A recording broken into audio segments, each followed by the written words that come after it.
Warm and conversational. Take a standard potato from your pantry.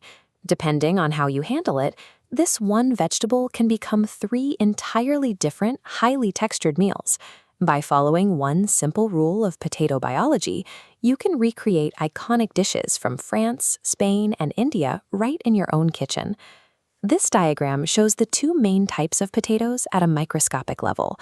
On the left, you have sponge potatoes, which have a very loose, porous structure. On the right are glue potatoes, with cells packed tightly together in a dense web. If you submerge a sponge potato in a heavy liquid like milk or cream, those open pores act like little vacuums to soak up all that moisture and flavor. Matching the internal structure of your potato to your cooking method is what determines if your dinner holds its shape or melts into the sauce. Our first stop is France for a comforting, traditional dish called potatoes au gratin. To make this right, bathe thin slices of potato in heavy cream, melted butter, and garlic. This requires a sponge potato.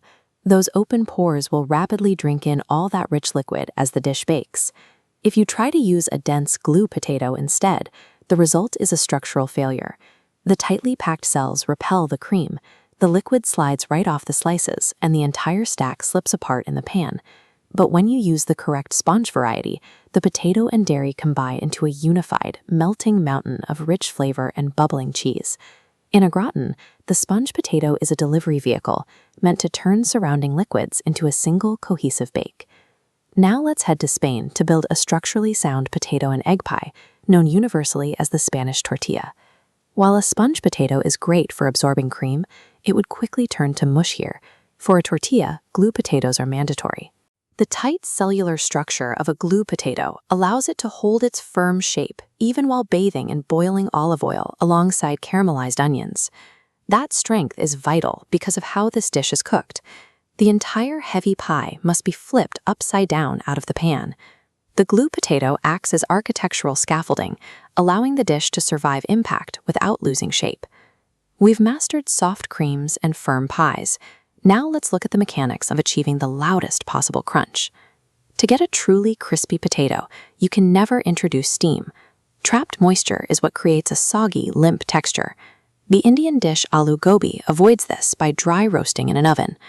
This process caramelizes the natural sugars in the potato and cauliflower without the interference of water.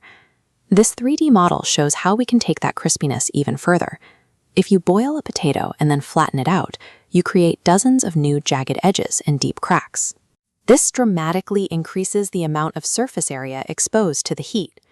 When you crush it down and add fat, those rough edges catch the heat instantly, transforming into an aggressively crispy shell. Manipulating the physical surface of the vegetable combined with dry heat effectively generates maximum crunch. Looking at these 3 dishes side by side, the results are wildly different.